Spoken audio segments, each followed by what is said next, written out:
कि अभी तक मैं कैसा था, मुझे कैसा होना चाहिए।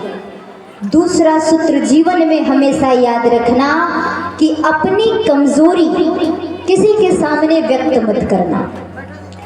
अक्सर क्या होता है कि जब हम बड़े दुखी हो जाते हैं, कोई अपनी कमजोरी होती है, तो सामने वाला मीठ मीठ जब आपसे थोड़ा बोल देता है ना, तो हम अपनी कमजोरी उसके सामने रख देते हैं। याद रखिए, जो अपनी कमजोरी दूसरों के सामने रखता है तो दूसरा आपका अपना सगा नहीं हो सकता। बोलो, कोई आपका अपना सगा है जिस पर हम विश्वास करते हैं? अरे अपना सगा तो अपना शरीर भी नहीं है, सबसे बड़ा प्रमाण है। हाँ, कब प्राण निकल जाए किसी को नहीं पता। फिर हम दूसरों से विश्वास रखते हैं कि हम अपनी कमजोरी इसको बताएंगे।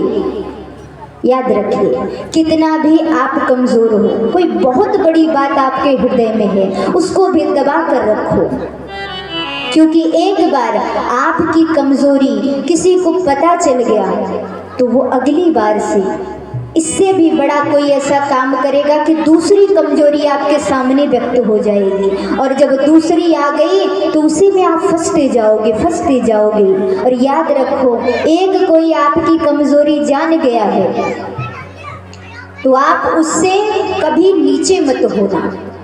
जो नीचे गिरता है ना, वो झुककर समाप्त हो जाता है। क्यों? क्योंकि भूल हमने किया था। अगर कोई आपकी बड़ी गहरी बात है, कोई परिवार का है, हित रिश्तेदार है, नातेदार है, कोई आपका अपना सगी संबंधी है, और अगर कोई बात आपकी कमजोरी को, आपकी भूल को अगर वो जानता है, तो याद रखिए, वो सदैव दूसरे तरीके से आपको घुमाता रहेगा। लेकिन कार्य ऐसा कर दो कि उसके सामने आप कभी कमजोर मत बनो। याद रखिए, अगर कमजोर बनना है, अपने जीवन की कोई प्रथा बतानी है ना, तो संसार के सामने नहीं, परमात्मा के धाम में जाकर बताओ। क्यों? क्योंकि संसार का मानव समाधान नहीं निकालेगा, लेकिन परमात्मा समाधान निकालता है, विकल्प निकालता है, रास्ता देता है। और यही हम परमात्मा के ऊपर विश्वास नहीं करते, इसीलिए इस संसार में क्या है, इस संसार वालों से विश्वास करके चल रहे हैं। जैसे उदाहरण दे हम आपको, एक व्यक्ति जा रहा था रास्ते से, तो उसने देखा, कहा कि ये जमीन पर कद्दू लगे थे। कहा, ये इतना बड़ा फल है और ये जमीन पर लगा है, इसको तो ऊपर होना चाहिए था। तब तक आगे बढ़ा, उसने आगे देखा तो एक वृक्ष में आम लगे थे। उसने कहा कि ये छोटा सा फल है और इतने बड़े वृक्ष में लगा है, इसको तो नीचे लगना चाहिए था।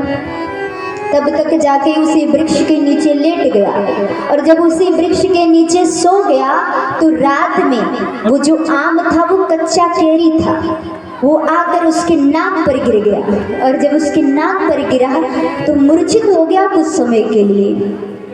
जैसे यहाँ खुला, मित्र ने कहा, क्या हुआ?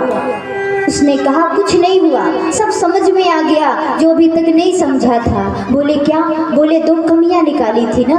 पहले ये कमी थी कि वो जो बड़ा सा कद्दू है उसको ऊपर लगना चाहिए था। सोचो, विचार करो कि मैं ये सोच रहा था, ये आम इतना छोटा है जो मुझे मूर्छित कर दिया, अगर इतना बड़ा कद्दू ऊपर लगा होता तो क्या होता?